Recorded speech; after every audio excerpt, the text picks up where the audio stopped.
Georgi, there was another very interesting reference to um, mm, at the press conference to Ukraine in this case, and Yes.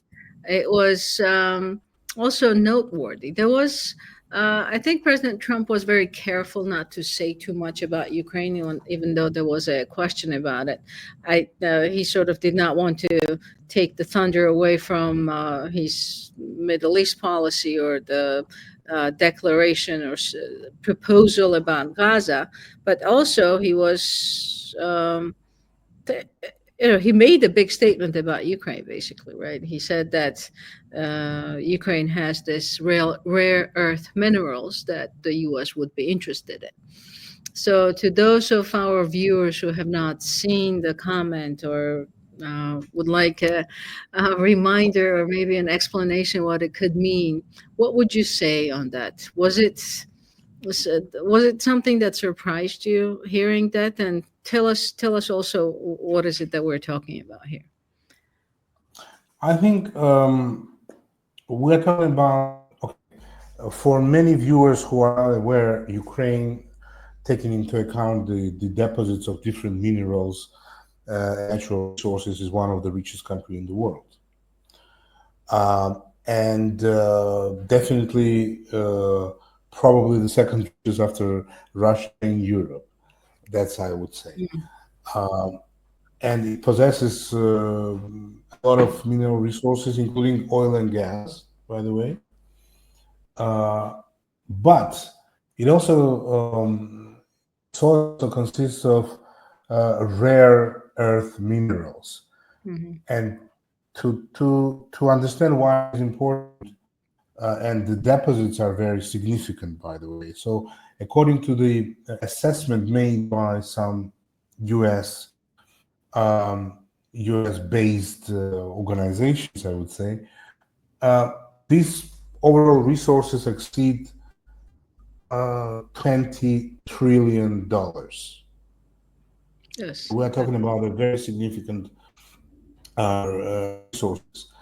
So, and the Trump administration or proposal, actually, as far as I understood, coming from President Zelensky's administration as a part of the peace plan, they want to guarantee possible future loans from the United States to finish the war in Ukraine. I mean, for weapons, obviously. They want to guarantee these loans with the mineral resources that Ukraine possesses. So it's trade-off. I mean, it's not like U.S. provides money and Ukraine gives an access to its mineral resources. No, this is a guarantee, meaning that U.S. provides funding for war or weaponry for that reason as a loan to Ukraine, and then Ukraine will pay it off in the future, like 10, 15 years after the war, but as a guarantee that Ukraine will pay off this debt will be those resources that I just mentioned. So Yeah. if Ukraine will not be able to repay fully or partly the debt or loan that United States will provide or might provide to Ukraine, so this resource the United States will have a right to explore the resources, or U.S. Yeah. companies, let's say, for that Well, I matter. think Ukraine needs to agree to that first, and then I think it this is actually coming from Ukraine.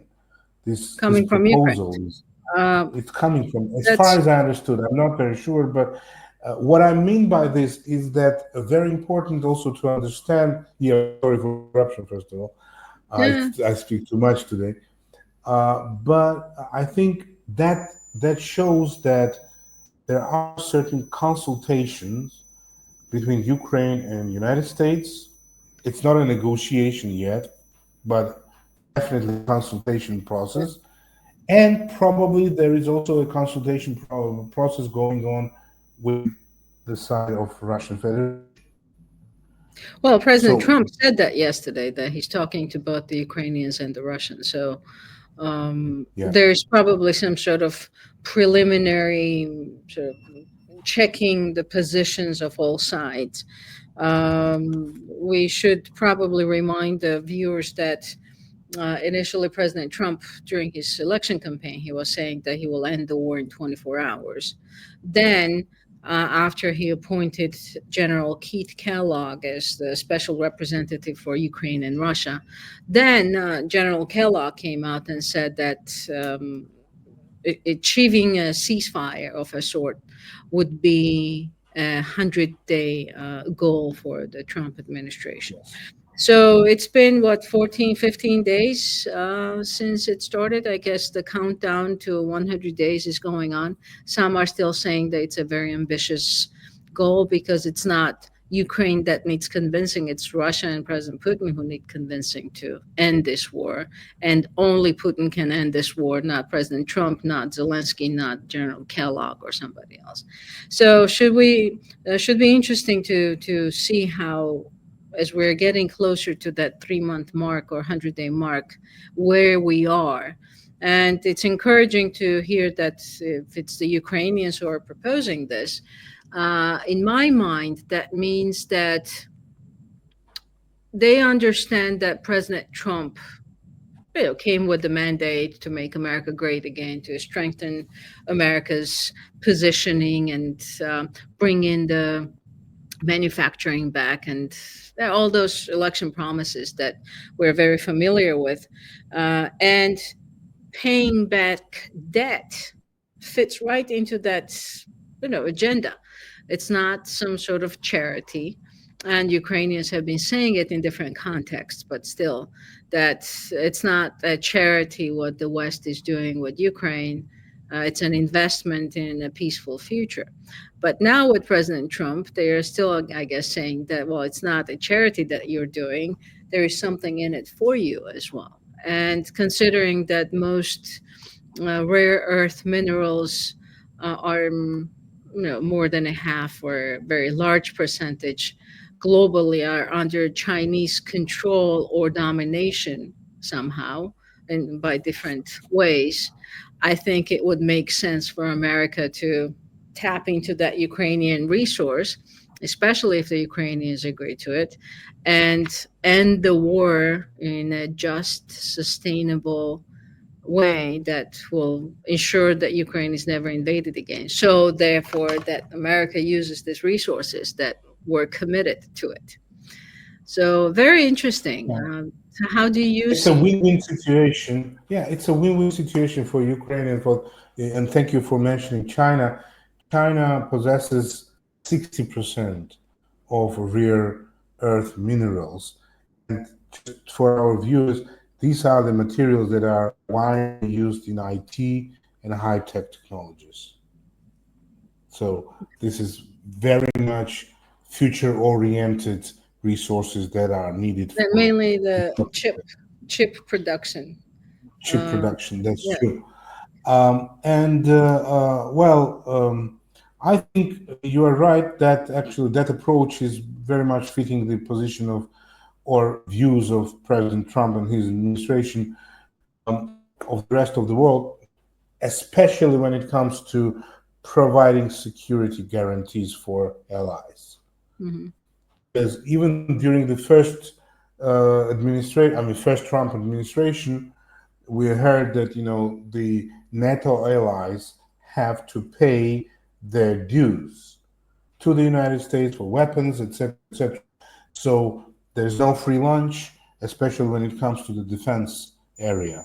So I think this approach of, let's say, guarantee the loans with the resources to provide necessary equipment and weaponry to win the war, Hmm. that is the formula that is acceptable for the United States Yes. and for Ukraine for that matter.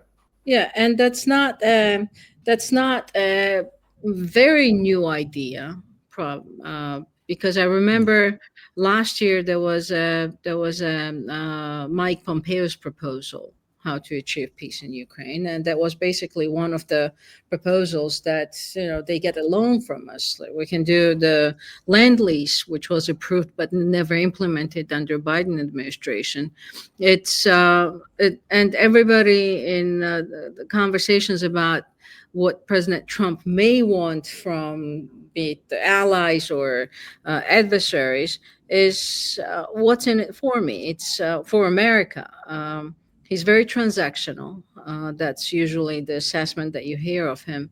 And in this transactional sort of mindset, it's again win-win. And the Ukrainians have said many times over and over again that they don't want charity.